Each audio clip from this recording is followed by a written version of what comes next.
Doctor Shyamaprasad Mukherjee, Bharat Kesari doctor Shyamaprasad মুখার্জির রাজ্যে প্রথম বিজেপির সরকার গঠিত হয়েছে।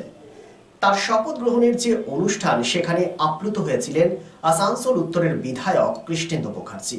তিনি বলেন, আমরা গর্বিত, এবং পাশাপাশি তিনি প্রতিটি কর্মীকে নির্দেশ দিয়েছেন যাতে আইন শৃঙ্খলা রক্ষার দায়িত্ব করা যায় এবং কোনো বিরোধী পক্ষের রাজনীতির যে কার্যালয় রয়েছে সেখানে যেন দখল না হয়। এবং পাশাপাশি তিনি বলেছেন ট্রাফিক সিস্টেম ও যানজট সিস্টেমের যাতে পরিবর্তন হতে পারে, মানুষের স্বার্থে, তার জন্য তিনি বৈঠক করবেন। একটি বিশেষ সাক্ষাৎকারে কৃষ্ণেন্দু মুখার্জি এসবিএন কি জানালেন, শোনাবো আপনাদের।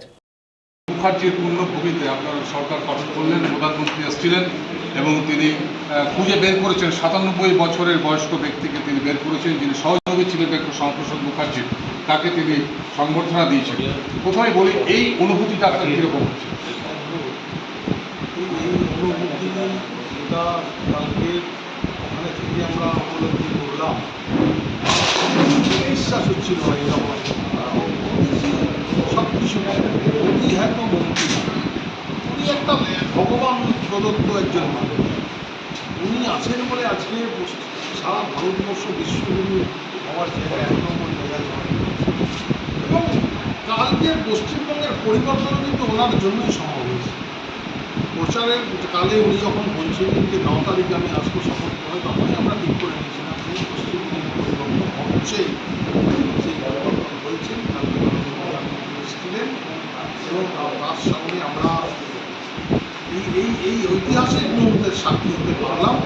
এটা আমার একটা বিরাট বড় পাওনা। এটা আরও পশ্চিমবঙ্গবাসী যে আগামী দিনে মোদীজির নেতৃত্বে এগিয়ে যাবে, মোদীর যে সুযোগ্য নেতৃত্ব, তার সাথে সাথে আমাদের যে মুখ্যমন্ত্রী শুভেন্দু অধিকারী, আপনারা জানেন বারবার উনি তার নিজের দক্ষতা প্রমাণ করেছেন সাংগঠনিক সমস্ত জায়গায়, যেভাবে প্রতিটা কার্যকর্তার পাশে সভাপতির বিপদে যেভাবে আজকে আমাদের মাননীয় মুখ্যমন্ত্রী থাকেন। এবং এই যৌথ, এই যে ডবল ইঞ্জিনের সরকার হবে, মানে মোদীজি এখানে শুভেন্দু, এর যে ডেভেলপমেন্ট হবে ৫ বছরে, পশ্চিমবঙ্গ একটা যে নিজের হৃত গৌরব ফিরে পাবে এবং যে জায়গায় পশ্চিমবঙ্গ চলে গেছিল ১৫ বছর, সেটা খুব তাড়াতাড়ি এটাকে ফিরে আসবে। সেটা খালি সময় হবে। এটা তো ইতিহাস বলছে ডক্টর শ্যামাপ্রসাদ মুখার্জির জীবন অতি কষ্টে কেটেছিল, তার মৃত্যুটাও রহস্যজনক এবং প্রচণ্ড কষ্ট দিয়েছিল, কিন্তু কর্মীরা সেই হিন্দু মহাসভা তারা পাশে ছিল। আপনি জেতার পরে যে সমস্ত কর্মীরা অত্যাচারিত হয়েছে বিগত দিনে ভারতীয় জনতা পার্টির, যারা বর্তমানে রয়েছেন, তাদের প্রতি আপনার কি স্নেহ, ভালোবাসা এবং পাশাপাশি কী নির্দেশ দেন? ভারতীয় জনতা পার্টির কার্যকর্তা যারা, তারা একটা আদর্শ, একটা বিচার নিয়ে চলে। ভারতীয় জনতা পার্টির কার্যকর্তারা কোনো ওই তৃণমূল কংগ্রেসের মমতা ব্যানার্জির মুখনিসৃত বাণী, সেটা তাদের আইডিওলজি, সেটা তাদের আদর্শ, এটা নয়।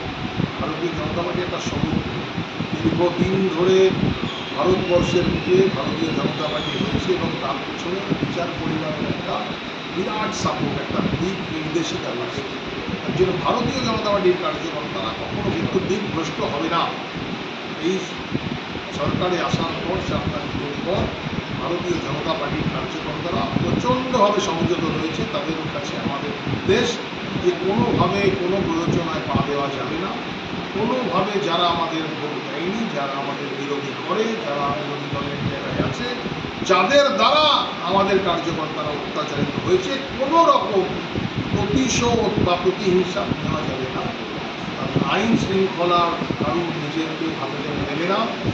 যদি কোথাও কোনো প্রবলেম হচ্ছে, সেটা সঠিক নেতৃত্বের কাছে জানানো হবে, সেখান থেকে সেটা ঠিকঠাক করা হবে এবং এই নির্দেশ অনুযায়ী কিন্তু এখনও পর্যন্ত সব চলছে।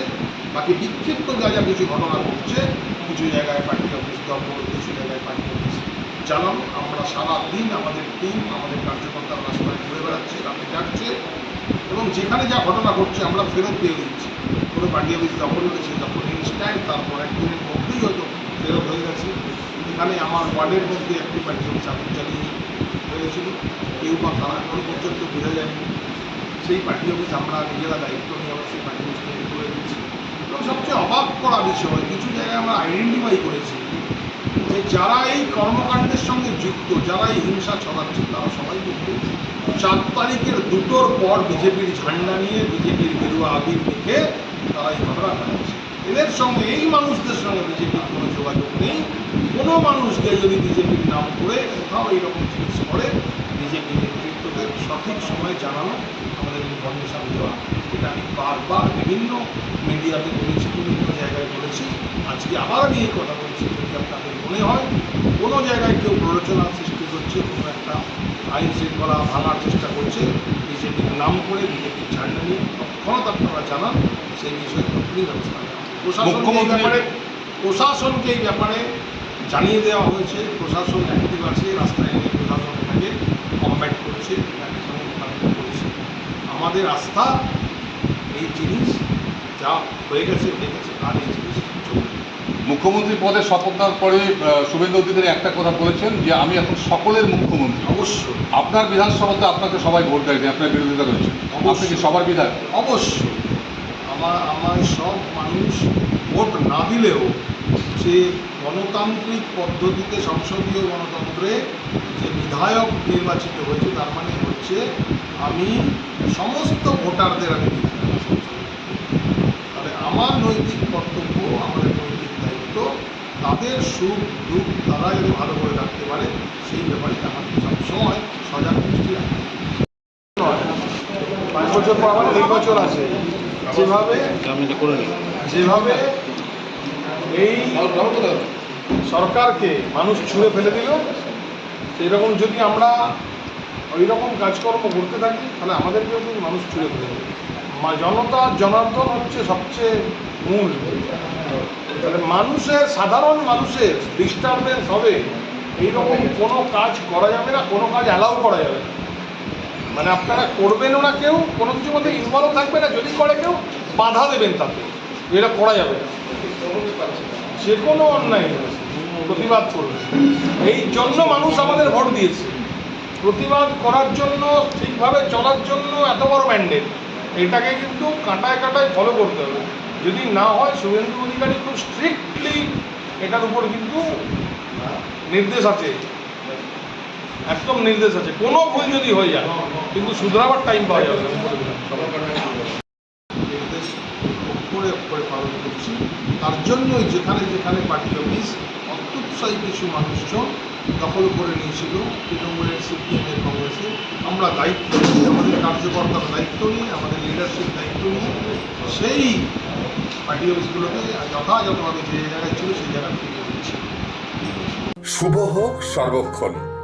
আসানসোল শিল্পাঞ্চলের শতাব্দী প্রাচীন অভিজাত বস্ত্র প্রতিষ্ঠান ঘাটি ক্লথ স্টোর এবং আধুনিক রুচিসম্পন্ন হালকা ও ভারী সোনা, রূপো এবং ডায়মন্ড গহনার প্রতিষ্ঠান ঘাটি jewels, 2022 GT road, Asansol.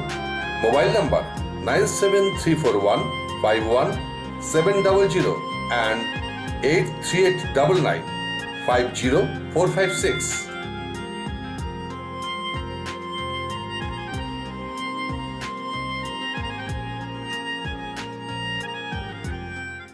It's a good news for Asansol and Paschim Bardhaman district. Introducing Dr. Kumar Skin Hair and Laser Center. Dr. Atul Kumar, MD, Skin and Very, dermatologist and cosmetologist. Hotton Road near Masjid, Asansol. Mobile number 8388831308. তো আসানসোলবাসী, আপনার ত্বক এবং চুলের যে কোনো সমস্যার সমাধানে আপনার পাশে doctor Kumar skin hair and laser centre.